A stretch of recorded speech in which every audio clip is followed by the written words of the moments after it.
malapetaka politik Indonesia akhirnya datang juga. MK telah menjadi mahkamah khianat bangsa. Etika dan nilai-nilai demokrasi, sedikit moral yang masih tersisa dan masih sedikit membawa harapan, sudah dikencingi oleh MK pimpinan Anwar Usman. Di tangan adik ipar Jokowi ini, apa saja yang dikehendaki oleh Jokowi ditunaikan dengan gila-gilaan dan ugal-ugalan.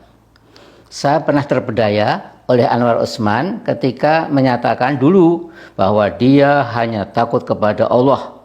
Itu di awal-awal menjadi ketua MK. Ternyata dia lebih takut pada kakak iparnya, Presiden Jokowi, daripada takut pada Tuhan yang Maha Kuasa, Tuhan yang Maha Esa, Tuhan yang memonitor seluruh umat manusia tanpa kecuali sepanjang siang dan malam selama 24 jam atau 1440 menit. Saudaraku, Jokowi dengan kegiatan cawe-cawenya tanpa henti memang sedang mencoba menyelamatkan diri dan keluarganya besok pasca Oktober 2024. Nah, Jokowi tidak bodoh-bodoh amat dalam membaca nasib buruk yang insya Allah akan menerkam diri dan keluarganya ketika dia sudah tidak dipuja-puja seperti sekarang. Karena apa? Sudah tidak punya kekuasaan lagi. Insya Allah akhir kehidupannya tragis, sangat tragis. Bisnis anak-anaknya lewat korupsi dan gratifikasi hampir pasti segera menyergap mereka. Sekali lagi insya Allah.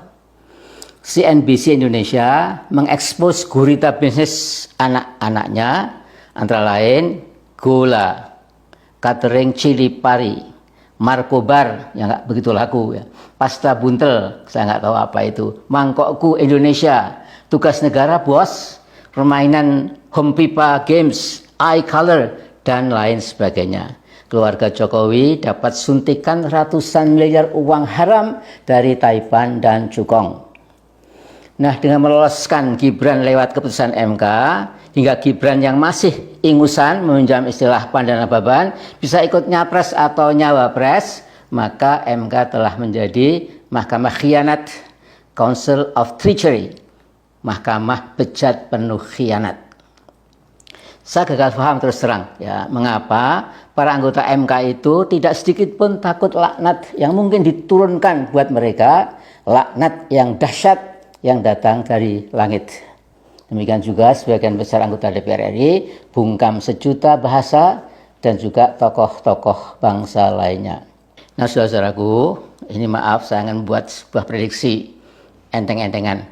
Siapapun capres yang mengambil Gibran sebagai cawapresnya, itu sesungguhnya sedang membeli resepi for political loss, resepi for political defeat, bahkan resepi for political destruction.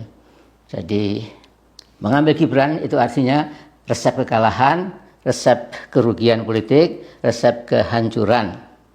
Dan saya berkali-kali pakai insya Allah ya, karena memang akhirnya kita akan memulangkan segala macam nasib kita di tangan Allah Subhanahu wa taala. Wallahu a'lam bishawab. Semoga Allah Subhanahu wa taala masih menyayangi bangsa Indonesia. Assalamualaikum warahmatullahi wabarakatuh.